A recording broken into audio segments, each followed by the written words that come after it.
On episode 268 of the 40 Plus Fitness Podcast, we meet Dr. Bob Arnot and discuss his book, The Coffee Lover's Diet. You can find the full show notes for this episode at 40plusfitnesspodcast.com/268. Have you decided you're ready to make a change? To reclaim your health and fitness? The 40 Plus Fitness Podcast is here for you.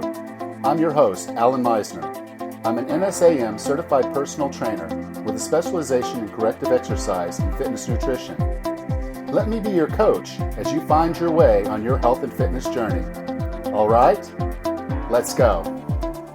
Hello, I hope you're doing well this week. And again, thank you so much for being a part of the 40 Plus Fitness Podcast. I really do appreciate you being here. I'm about to make some pretty cool announcements for the podcast, and I'd really like for you to go over to the Facebook group. That's where you're going to hear it first. I don't have those announcements ready to drop right now, but I will soon. And so if you go over to 40plusfitnesspodcast.com/group, you'll be one of the first to know what's going on with the podcast, what's going on with me. Because of the timing and scheduling of sending off this episode for production, I'm not able to tell you how the surgery went because as I'm recording this, it hasn't happened yet, but it will have happened by the time this episode airs. So if you go over to the Facebook group at 40plusfitnesspodcast.com/group, you can kind of get an update there. And to the folks that are giving me the well wishes and the encouragement, thank you. Thank you so much for that. I really do appreciate it. I appreciate the interaction in the group. I want to be there to help you out and appreciate that you guys are stepping up and helping me as well. Now, our guest today is a best-selling author. He's written over 15 books, including The Aztec Diet. He's been on NBC Nightly News, Dateline, The Today Show, CBS Evening News, and the CBS This Morning. Our guest is Dr. Bob Arnot, and this was a fascinating book about coffee. I know there's been some debate about whether coffee is good for you or not. He's done his research, and he's done a lot around coffee to understand it and to kind of almost perfect the best way to drink coffee and the best kind of coffee to drink. So if you enjoy coffee, and even if you don't, this is still a great episode to learn a lot about coffee in this book, The Coffee Lover's Diet. So with no further ado, here's Dr. Arnot. So Dr. Bob, welcome to 40 Plus Fitness. Hey, Alan, it's great to be here, especially with such a great personal trainer.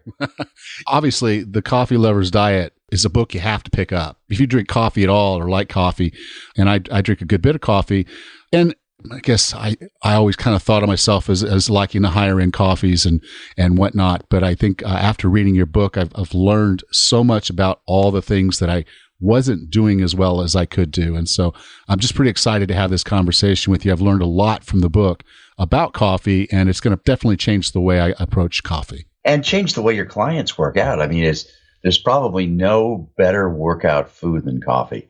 Terms of motivation and decreasing perceived exertion, increasing things like anaerobic threshold, making you go harder, faster. So I'm a huge fan too. Yeah. And that's kind of one of the points. When I wake up in the morning, I do my workouts in the morning. And so I'll go and I'll just have a couple cups of coffee and then head to the gym. And I work out fasted other than the coffee.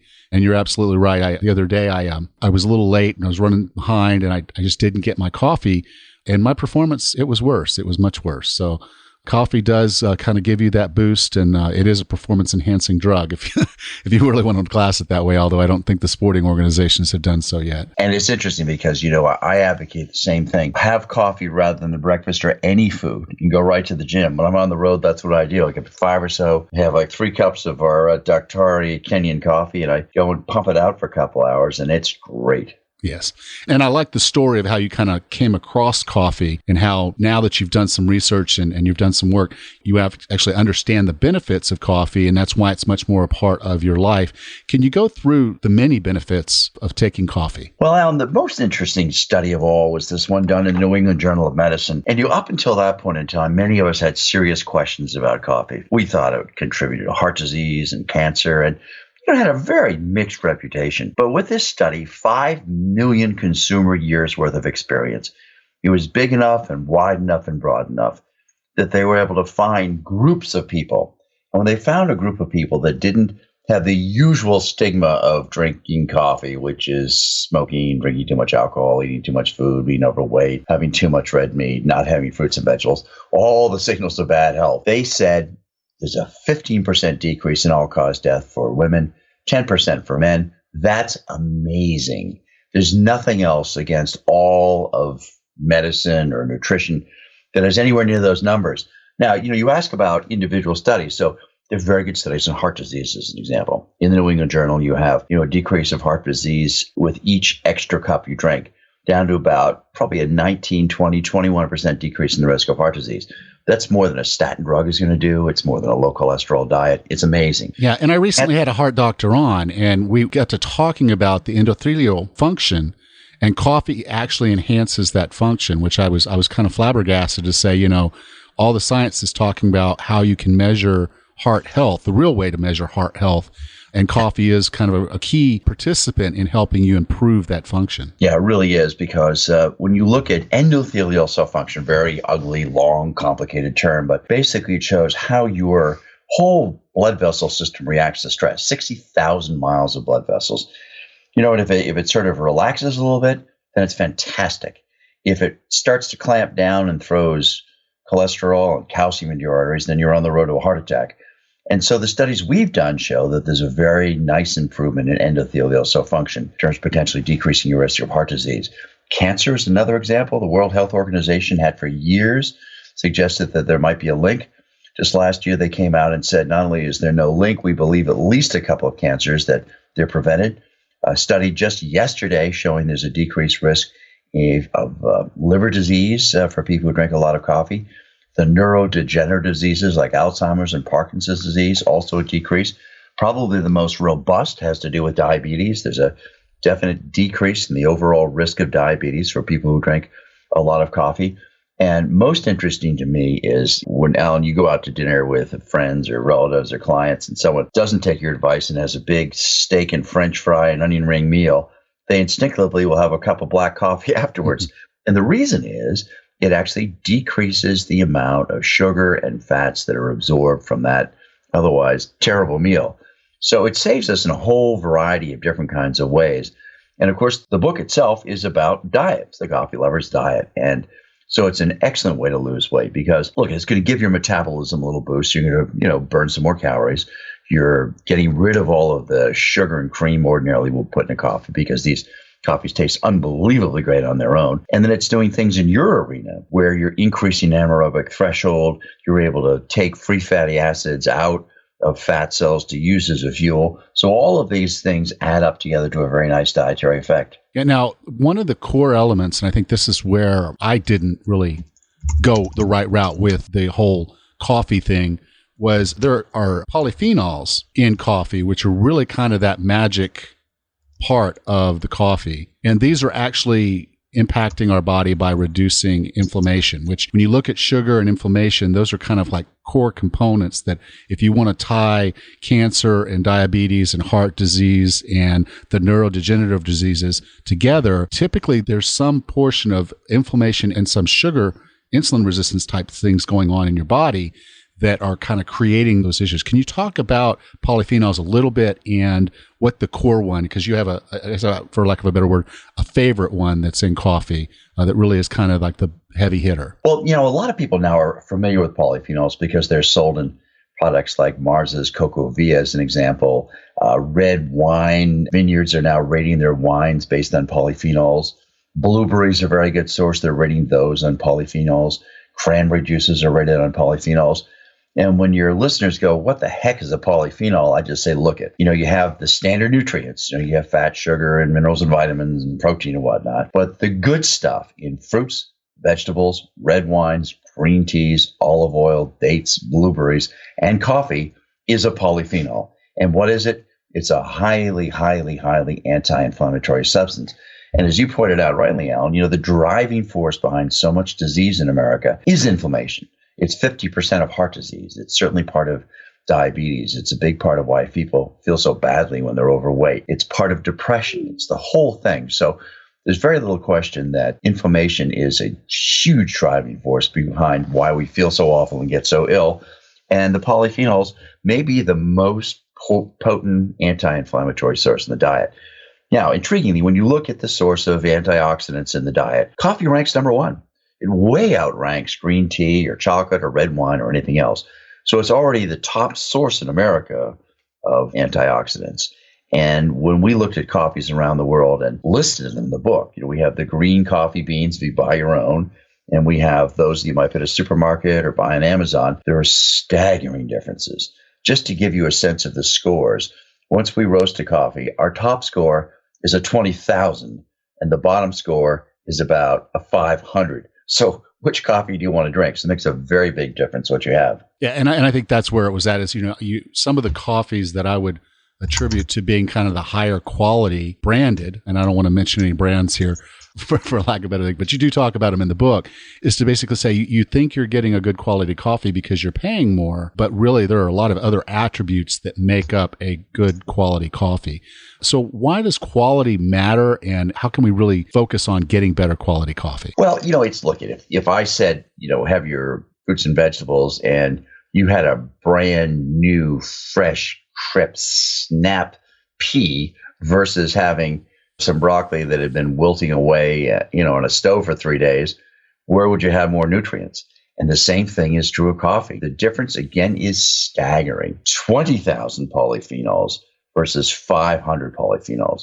Huge differences. And when I ran this by the top nutrition lab in the country, they said, these differences in nutritional content are exactly what we see across green teas, red wines, fruits, vegetables. So it's very real. And so I have a slogan, Alan, and it is, coffee is just either the very best thing or the very worst thing you do every day, right? Yeah. So the worst thing, if you have a venti with 475 milligrams of caffeine, you're going to feel so stressed out. Probably have a SWAT team chasing you down the highway. And then if you have 600 calories of cream and sugar, it's a nutritional firebomb. And in addition, if it's really crummy coffee, if it's completely burnt roasted coffee, it has no real benefit in it, very little benefit, probably nothing. And so it could do you a lot of harm.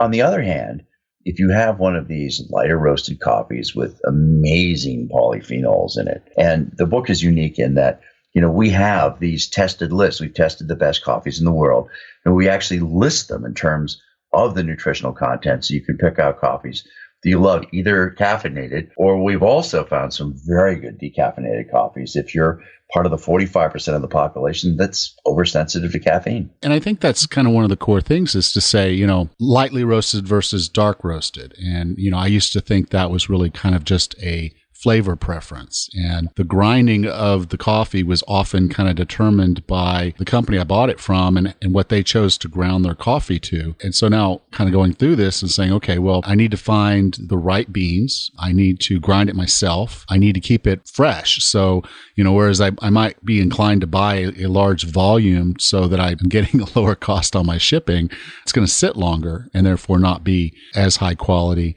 And then how I prepare the coffee is also going to have an impact on the quality, the health qualities of that coffee and the taste. So can you kind of go through in general, because I know you list in the book the Dirty Dozen, and you don't necessarily have to go through all 12, but if someone wanted to get started on, just because I think going from 500 to even if it's 2,000 is at least a step in the right direction towards getting more good stuff out of coffee. So we really find that there's a dose-response relationship. And unless your coffee's up about 12,000, you don't really have a high enough dose, we don't think, to be able to affect changes in your heart and diabetes and metabolism. So you want to be pretty far up the list. So, in terms of advice, obviously, if you can buy the book or get a hold of it or borrow a friend's and look at the list, you're going to know exactly what to buy. And these are tested in a top analytical chemistry laboratory. If you can't do that and you want to kind of guess at what you think is going to be a good coffee, you'd want something from a very high altitude in a country like Kenya. You'd want a very light roast. You're getting all those flavors and lots of polyphenols. You'd want a very fine grind, a very hot temperature, and a fairly long time for the extraction. So that adds up to what we call actually a Greek coffee technique would be number one. You'd have Chemex or Kalita would be sort of number 2 and 3. If you like Keurig or the K-Cups, there are ways to get fairly good K-Cups. They sell a couple of these special reserves. They have a special white label on them that we've tested. And you also can get a little attachment to go out and grind your own. One of the best things to do is go down to a local roaster where they have a roasting machine out back, and you get to kind of come in and visit, and they'll love the conversation. I mean, they'll love that this stuff because it's kind of inside baseball to a lot of people.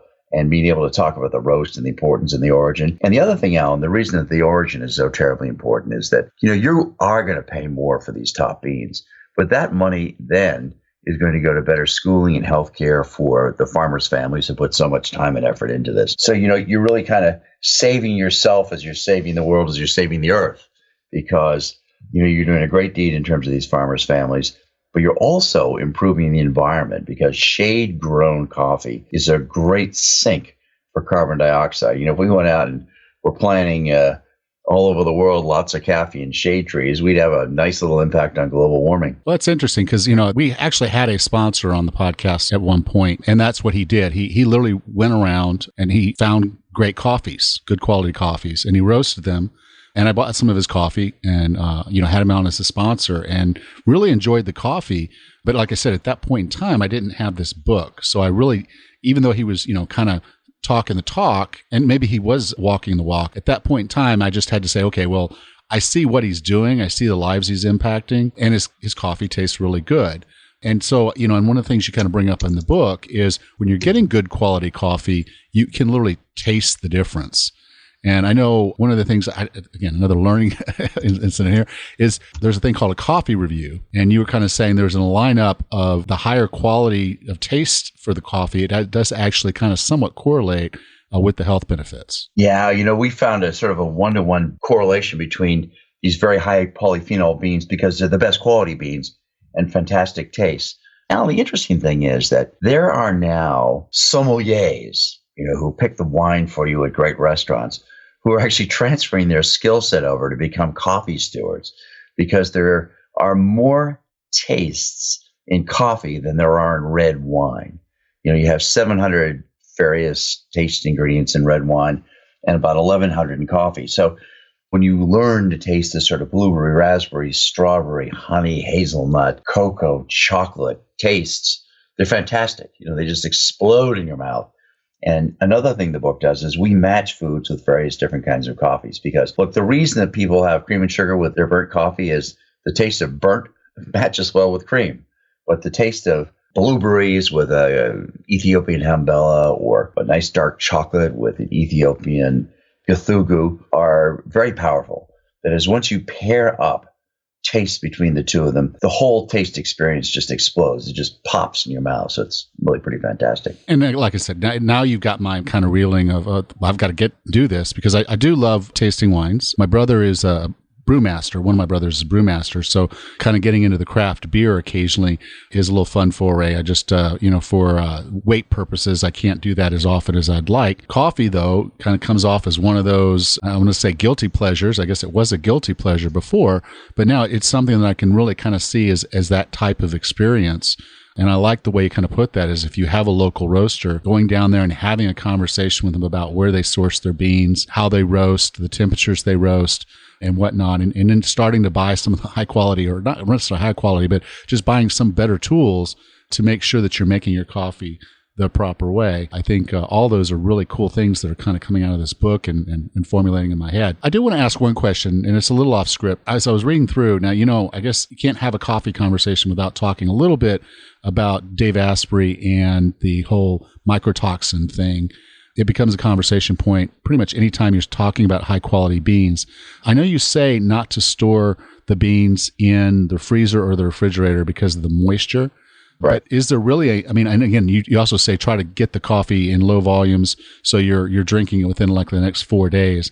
There is a degradation, somewhat of a mycotoxin thing going on with the beans? Alan, it's less of a mycotoxin thing. That's more likely to be, as you're shipping it, if you have long shipping distances, and it's hot and the holding the ship and whatnot. We started to look at those. We actually tested Dave Asprey's coffee and found that it didn't have any mycotoxins, just as he claimed. The mycotoxins are important in Europe. The regulators now already require them. We have begun testing mycotoxins in our own coffees, which are called Dr. Danger and Doctari, and we have no mycotoxins as well. We like Dave Asprey because we think that starting to think of coffee as a performance beverage is incredibly important. You said you felt a little guilty about drinking coffee. Well, don't. I can barely go to sleep at night just imagining the tremendous kind of taste delight that I'm going to have the next morning because it's the greatest indulgence. I mean, you get this great caffeine pop, you come back to life. It tastes great. And with the polyphenols coursing through your arteries and veins, you just feel so much better.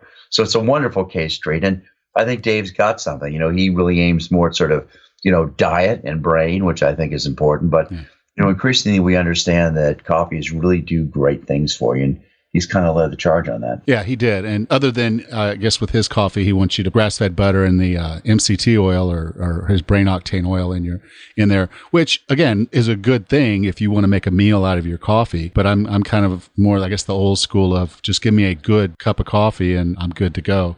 I guess one final thing, obviously, we've talked a little bit about this, but some folks are going to have trouble with coffee from a perspective of the caffeine is going to keep and potentially disturb their sleep.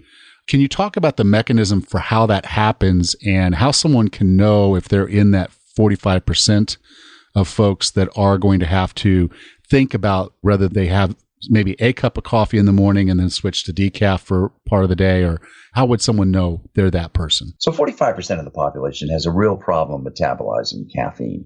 So they're going to have very high levels of caffeine 24 hours after they've had a big dose of caffeine. And that means it hurts their sleep. It makes them anxious. It makes them stressed. It may increase their blood pressure. It may increase their pulse.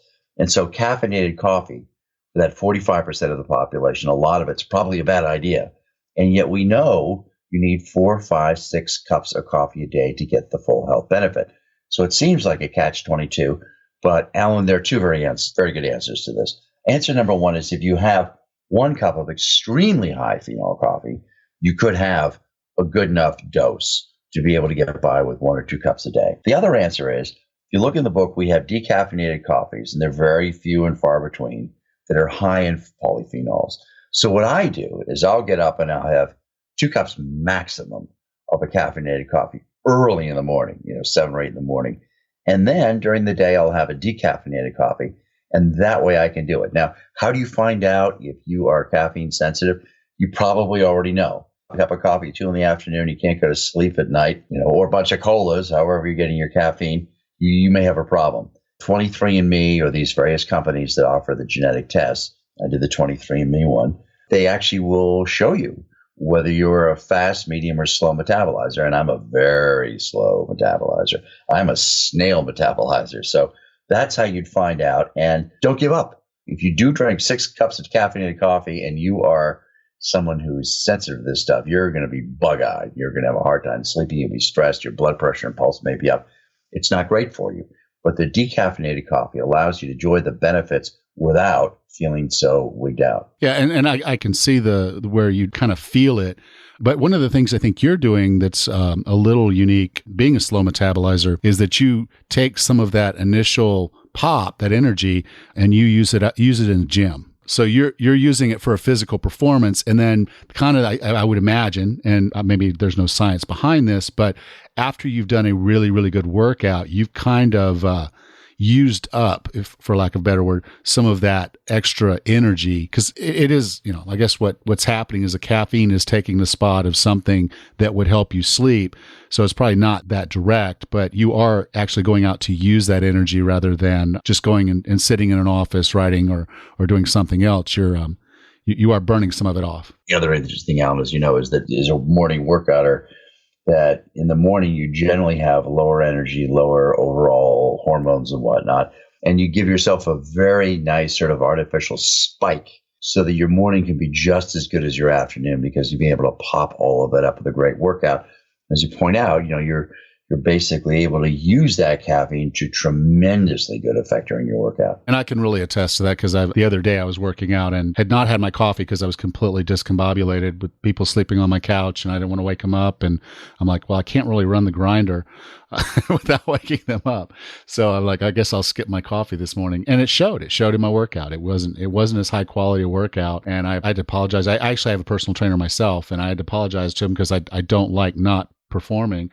I'm just out of sorts. And we came in today and did the same workout. And because I'd had my coffee and was settled and ready, much better workout. So I can say, yes, it is from a mental and physical performance perspective, a good thing. And now it's really interesting to read in your book here, The Coffee Lover's Diet, is that this is also giving me other health benefits if I'll take the time to find out what the right type of coffee, where it's grown, have it ground the right way, have it roasted the right way, have it brewed the right way, I can extract the maximum amount of benefit from that coffee. And conversely, I mean, also the taste, as we kind of look at what we're learning from what's in the coffee review and what you're actually seeing in some of your quality tests. Coffee review I love because it's just a great source of the world's best coffees, the world's best tasting coffees. And if you love red wine or you love artisanal beers and whatnot, you're going to love these coffees because there's no downside. You just feel great. You get that little spike, obviously, from the caffeine and the polyphenols, and it's just a treasure. The people there at Coffee Review I rely on. I think they just, they have wonderful products there in terms of telling you about great roasters. I buy a lot of my stuff from Barrington Roasters, great company. We have a couple of roasteries. We have Dr. Danger Coffee and Doctari, where we have the advantage of having to do all the testing. And again, I would say, if you have a chance to obviously pick up the Coffee Lover's Diet, do. If you can't, try to, borrow a page from somebody and look at those lists there because, they're the only ones in the world that really allow you to pick the right coffees based on top analytical chemistry. But I think the first step really is for them to get the Coffee Lover's Diet book. It's not just about the diet. It's a good, really good primer to help you understand coffee and what to be looking for, and what you're doing now might be good or might not be. But this book really lays it out in a very clear fashion. And it's not a thin little book. It literally is deep dive into everything coffee. So I really appreciated the book, and really, Dr. Bob, I've really appreciated the conversation with you today. If someone wanted to learn more about you, get the book or the other things that you're doing, where would you like for me to send them? You can send them just to my website, drbobarnot.com, drbobarnot.com. You can send them to Amazon. It's a great place to get a book. Our coffees, Doctari and Dr. Danger, are on Amazon as well. There's even a package price for them. And I really appreciate what you're doing there, and that you're such a great advocate for physical fitness and for coffee. Great combination. Well, this is going to be episode 268. So you can find the show notes for this at 40plusfitnesspodcast.com/268. So again, Dr. Bob, thank you so much for being a part of 40 Plus Fitness. And thank you for reading the book so carefully. It's a real honor to be on your show. If you enjoyed today's episode, would you please take a moment to go and give the show a rating and review and subscribe? It really does help broaden the reach of the podcast. It tells people what we're about, lets them know what you enjoyed about the podcast. And if there's things I can do to fix it, by all means, please do take the time to let me know ways that I can improve this podcast for you. I really do read every one of the iTunes reviews. I have a service that emails those to me. So I do get every single one of them. And I really do appreciate the feedback and knowing that I'm helping you. And again, just really do appreciate that feedback. So please do go give us a rating and review. Thank you. Next time on the 40 Plus Fitness podcast, we meet Shauna Kaminsky and discuss her book, Lose Your Menopause Belly. Now, guys, before you bolt off on that, there's a lot in there for you as well. So I encourage everyone to listen to the episode next week with Shauna. It's a really, really good one. Until then, have a happy and healthy week.